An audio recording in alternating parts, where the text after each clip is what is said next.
Hello, I'm talking to you from the Rayburn House office building in Washington, D.C., just across the street from the Capitol. I'm coming to you today to discuss the controversy over the recent bonuses given to the top employees of Fannie Mae and Freddie Mac, two major government sponsored enterprises, as they're called, or GSEs. I have a long record on this because in 2004 I wrote to the top regulator blasting and complaining about the retirement package, I say retirement in quotes, given to Franklin Raines, who headed up the Federal National Mortgage Corporation at that time and basically ran it into the ground. He was given a retirement package worth many millions of dollars, millions in a lump sum, $100,000 a month pension, free health care for him and his family for life. It was just ridiculous. And I wrote a strong letter complaining about that.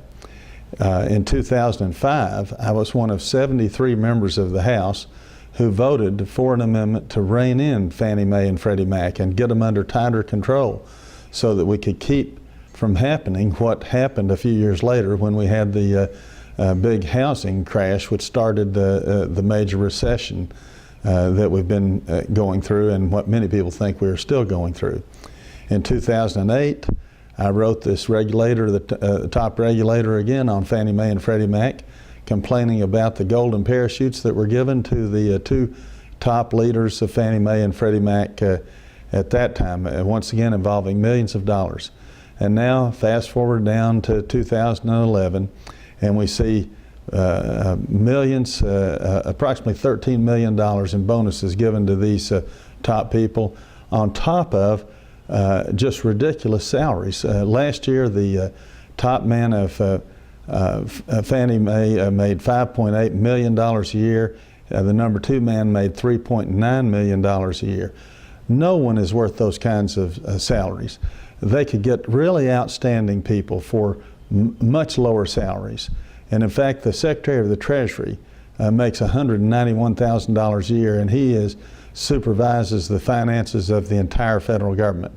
That's how I would respond to the ridiculous argument that they have to pay those kinds of salaries because Fannie Mae and Freddie Mac have total portfolios in the trillions. I think $5 trillion for Fannie Mae.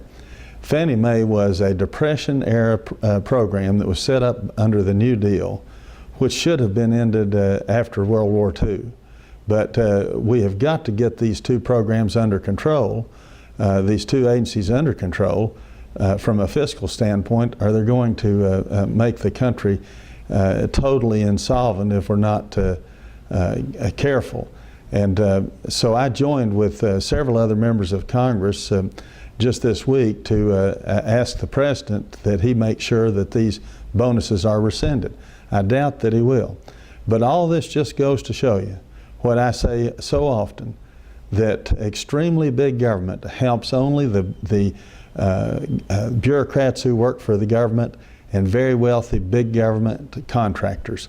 The only way to keep these things from becoming even worse in the future, and the only way to keep the gap from the gap between the rich and the poor from growing even larger, is to make the federal government much, much smaller.